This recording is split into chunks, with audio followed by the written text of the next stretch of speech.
Guys, this is Jamie from Not So Wimpy Teacher, and today I wanted to show you how to use my end of year awards even though we are out of school and we probably won't get to see our students before the end of the year. I feel like end of year awards are just another fun thing that we can add to our online classrooms to celebrate our students, just as we would have done in the classroom. But we have to get a little bit more creative about how we give them their awards. And I just wanted to show you how that can be done, how we can send each student an individualized award. And it's really quite simple. And we can send these awards through Google Classroom, through email, through Seesaw, through Microsoft Teams, really through any communication device that allows pictures. So let me show you. So in my store, Not So Wimpy Teacher on TPT, my awards are on the front page because they are one of my best selling resources. So if you own them, head back and re-download them if you don't have them already on your computer at home, or add them to your cart if you don't already have them. You'll want to go ahead and just download them. They'll show up in your downloads in a nice folder. Inside the folder, there are two different files. This one here is a PDF. It's fantastic if we were going to be in the classroom because we could print it out and use smelly markers to write their names and hand them to them as an award ceremony. But that's not how we're going to use our awards this year, so let's go ahead and use this PowerPoint. You'll want to go ahead and open up this PowerPoint, and this is a set of editable awards. The first few slides, you can edit the title for any award you want, but I'm going to recommend you start by sliding down here to the ones I've already given a title to. I have a boy and a girl version of each one. I really strongly recommend you focus more on the title of the award than you do on like what the kid looks like. The award doesn't have to have a kid on it that looks just like the kid you're giving it to. It's much more important and meaningful that you think about the actual award. So if you have somebody who's really grown a lot in science or is always there to help other students with science experiments or STEM projects, then perhaps you want to give this award to that student. So you just have to type their name here and then your name here. And the name and the date when you're going to be giving this to them. Okay, and you're going to kind of go through this file and find ones like, oh, mathematician. This might not be like the student who got 100% on every math test, but this could be the student who grew the most in math. And you're like, oh, I know exactly who to give this to.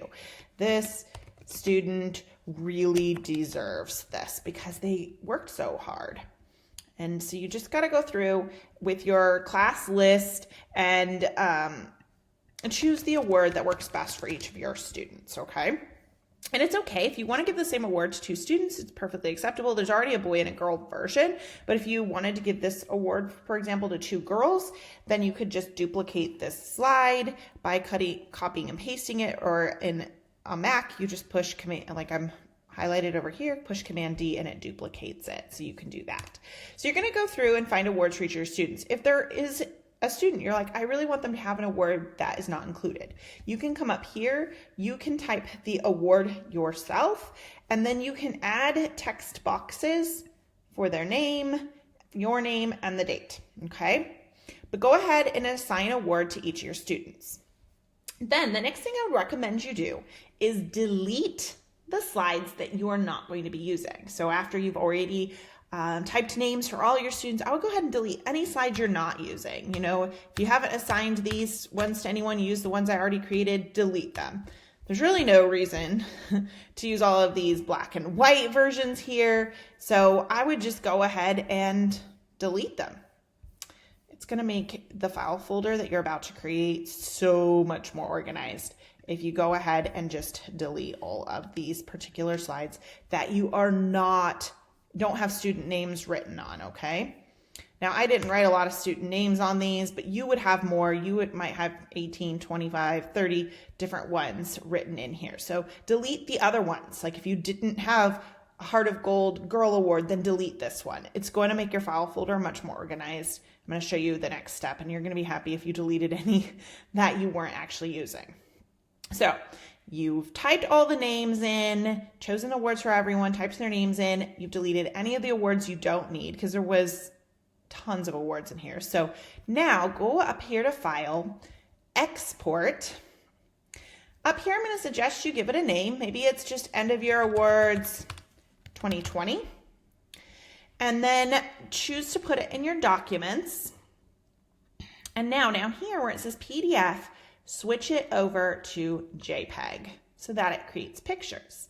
Make sure that it's checked to save every slide, and make sure your width is at least close to something like this. If it's a lot lower, you might end up with blurry JPEGs, and we don't want them to be blurry. We want students to be able to see them nice and clear. So it doesn't have to be exactly this, but it should be something close to 1249 by 937. Then click Export. You can see it's working, and then you're going to get a message that your presentation has been saved to a file folder.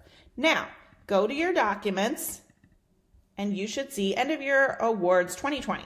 So here's all of the awards we had. Now you're going to notice they're saved as slide 1, slide 2, slide 3, slide 4, and that's going to make it harder for you to assign the awards. So my suggestion is to have this PowerPoint that you already edited open so that you can see who you assigned it to.